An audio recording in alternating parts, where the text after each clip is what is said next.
Filmed before a live studio audience. Hello, lovelies. Happy midsummer for last night, I think. Alright, let's get into stuff. Housekeeping. The most important thing of all is that we now have a quick start and adventure out for Machinations of the Space Princess, which I want everyone to download and leave positive reviews for, and to retweet and reshare and anything else you care to do to help promote that, especially today. So that's the main thing, because it is free RPG day, so go out and get your fat loot that you need to get today from all of that. But that's the most important thing as far as I'm concerned. There is an advert here on the channel. There will be an advert at the end of this. You can get it at post-mort.com, or you can get it via DriveThruRPG, and it is free, at least for now. Might end up having to charge something for it in the future, albeit a very small amount. There's a very weird, time-loopy, dreamlike, surreal, humorous adventure. There's quick start rules. There's a whole bunch of pre-generated characters and some NPCs and other stuff. And it's also an exemplar of what we're going to try to do here with AI. As you know, my health has not been good. Other people's health has not been good.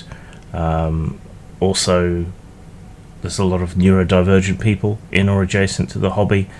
So we're trying to find an ethical usage case for AI where it helps compensate for these problems. So it will allow neurodivergent people to organize their thoughts in a way that other people can access more easily, or to compensate for lack of concentration or dyslexia or other issues like that. And for people with more physical disabilities and so on, it can help step into the gap and allow them to work despite their disability and so on. So that's kind of, I guess, what we're becoming partly.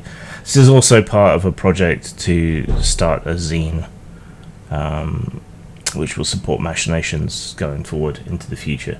And there may or may not be a new edition. I haven't really decided yet. It depends how other things go. So if you want things to go well, and you want a new edition and everything, and if you want to support what we're doing, then again, please do share everything around. Have I driven that point home enough yet? Hopefully. Speaking of health, the heat does not agree with me. It never has. It usually triggers a depressive episode of some kind. I think it's because I have troll brain from Terry Pratchett's Discworld. You know, I'm actually a silicon-based life form, so the heat tends to cause me problems and slow me down. So yeah, I need an ice hat or a fan helmet or something to keep my brain working up to proper speed. I've had some more people reaching out for reviews or collaboration, things like that. Alright, here's the policy, such as it is. I except in exceptional circumstances, I only accept hard copy in order to review games, books, or whatever else anyone wants to send me. It has to be hard copy, otherwise it just ends up scored away on a drive and I forget about it and never get around to it. If you want to collaborate, I'm happy to share my channel with you, and vice versa. Most of the time, if you're putting out reasonable quality content along the same vague sorts of lines as me, and you want to parasitize and vampirize my audience, so long as there is reciprocity from your end. It doesn't matter if you're a small or even a very small channel. I'm happy to collaborate and help, so long as our vibes are in sync, I suppose you could say. If you want me to produce content for your channel while you're away or whatever, we can do that too. So you can get in touch via all the usual methods. So the music that you occasionally see on this channel, this is AI produced, and it's just for a laugh. It's not intended to be anything commercial or real in any way, shape or form, and I don't claim it to be real unless I'm writing like a spoof biography or something around the song. So please don't be fooled and don't treat it like it's anything more than it is. It's just me having a laugh. I write the lyrics. Sometimes a musician friend of mine fiddles about with the stems. That's it. Alright, it's just dicking around and having a laugh, nothing more serious. Alright, on to the comments. On my Bonnie Blue Boggle, Eldritch Hamster says, I couldn't give a fig as to what she gets up to with consenting partners. She's not my cup of tea, but there's obviously an appetite for her content. Like you, I'm more interested in the reaction. Sex negativity seems to be rampant in certain corners of feminism/progressivism. I find it hard to take their leftist credentials seriously when they begin a tirade on the male gaze and heteronormativity in media, willfully ignoring the existence of lesbians. I'm reminded of the video I commented on a while ago involving Anita Sarkeesian. I accused her of being sex negative and was immediately dogpiled by her fans. One reply will go to my grave. Sex positivity is a false virtue in the feminist/progressive movement. The comment received over 100 likes. This is what we're dealing with. Prudes and moral Puritans wearing progressivism like a skin suit. The weird thing is, many of them will turn a blind eye to or even champion queer-coded content. I think I hate hypocrisy more than prudishness, if that's possible. And yeah, I agree with that. And that double standard around heterosexual content versus queer content is particularly galling, especially for me being a kinky individual, and so much queer content being also kink coded. It becomes doubly hypocritical, and we end up in this weird circumstance where heterosexual kink is demonized and queer kink is celebrated. Like just yesterday, I think that's when I heard about it anyway, the government is set to ban choking content in pornography, at least, because apparently there are incidents of people copying it. Well, to my mind, that's their lookout, and what people get up to in their bedrooms is of their own accord, right? And pornography is people consenting to have and record content. We've had issues around this with other things. You can look up Pandora Blake and Miles Jackman and the face-sitting protest and the constantly shifting legal status of spanking in British pornography. But to me, none of this is anybody's... Nobody should care except the people who are doing the thing, right? And yeah, it's important to learn how to do these things safely and consensually, but the sheer fact of the matter is many people are getting their education from pornography these days, rightly or wrongly, possibly wrongly, but you know, on a porn set everything has to be safe, everything is consensual, everyone is tested. A lot of these things are behaviours that we should be celebrating and encouraging, one would think. So yeah, I don't see how it is anyone's business what we get up to in the bedroom, whether there's a camera recording us or not. Shunvi says, I assume that anyone who cares isn't old enough to remember the Houston 500 and its spin-offs. So that was a series of enormous orgies and so on. Obviously Houston was the name of the porn star and 500 was how many guys. I think there was a Houston 620 or something as well at the time. Ron Jeremy was involved, I think, before his fall from grace, or further fall from grace, I suppose. So what Bonnie Blue is doing is not anything special or different. It's just the risk level of her behaviour, I suppose, is a bit higher. It's less organised, more amateur, but meh. Errors Will Multiply says, I'm only peripherally aware of this person and haven't really got much to say on the topic. but would just like to comment how amusing I always find the feminist objection to women who enjoy casual sex with a very large number of partners, because it's straight out of a Stuart Lee routine. Women should be free to do whatever they want without moral judgment, but not like that.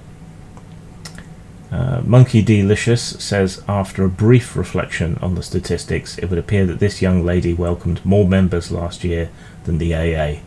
The only other observation I have is that there are many ways to overcome shyness, and she appears to have found one that works for her. So, yeah, fair enough. I mean, most of you seem to agree with me. Why should we care? Why is this our problem? Why is this anybody's problem apart from the people, apart from people fucking? On the Rollmaster review, Dirk van der Ricken says, I wholeheartedly agree with your assessment. These days there seems to be a mistaken sentiment that games have to be rules light in order to be immersive and narrative. I don't agree. Whether you act in character, appeal to the senses, paint an evocative picture, etc. has very little to do with the game system. Crunchier games like Rollmaster and Merp have the added bonus that the rules are detailed and clear enough to avoid any confusion or arguments at the gaming table. Those are generally easily resolved by flipping through a book and finding the correct rule, whereas games like Fate, Morkborg, Outgunned, etc. need the GM to be very careful in order to avoid inconsistencies in their rulings, and need players who get along well and are prepared to shut up and play if their interpretation or improvised rule is rejected by the GM and all the rest of the group, which also slows down play a lot. Yeah, there's got to be a sweet spot somewhere, and that's going to be variable depending on group, games master, and all the rest of it, but there must be a sweet spot there where you get the best of both worlds, or at least to a degree that is practical. On the All Souls Lost / Grey Caesar Dreaming of My Death review / re-review, Lord's Hell says, I was just thinking of watching Matango, which is apparently a Japanese adaptation of a William Hope Hodgson story, The Voice in the Night. I looked that up. That is as crazy looking as most 1960s Japanese film content, but the suits and so on for the Mushroom Men look pretty good, so worth peeping at least the trailer. I don't know if you can find that streaming anywhere. I would very much doubt it, unless someone has uploaded it on YouTube and has gotten away with it. La Biblioteca Returna says, it's so good to hear that there are more Hodgson's TTRPGs, and I'm now looking for that Karnaki game. I think it is at ForgottenFutures.com, which I think is still running. That's Marcus Rowland's website, which looks positively prehistoric. Almost looks like Usenet or something, but you can find his material for his game Forgotten Futures, and you can find a whole bunch of Victorian and Edwardian science fiction links there, and game resources for playing in those worlds. So, ForgottenFutures.com, go check it out. On the ontology of dice, Ace Up in a Sleeve says, I fully embrace randomness. I prefer bell curve types of dice. That to me takes care of the control we have over chance. We can only reduce the tail ends, not eliminate them. I've taken the habit of rolling in front of the players. I give them a glimpse of their probabilities of success by making all target numbers public to create tension before the roll. But also I want them to know when they're lucky or unlucky, that their fortune or misfortune was in fact against all odds. I've been running the Fate RPG for some time, and the thing I hate the most about the game is the post-roll +2 of the Fate points. I do not like deterministic metacurrency. Whenever there is such a thing in a game, I change it to be random or uncertain. You'll be allowed good probabilities from competence, even a second chance, but when I call upon the whims of Lady Fortune, I will not allow certainty. Never. So, clear hostility to deterministic narrative mechanics there. Alright, that'll do for today. Don't forget, please do promote the Machinations Quick Start rules, or Machinations as a whole. And I will see you in the week when hopefully things will be cooler and back to normal. Zang.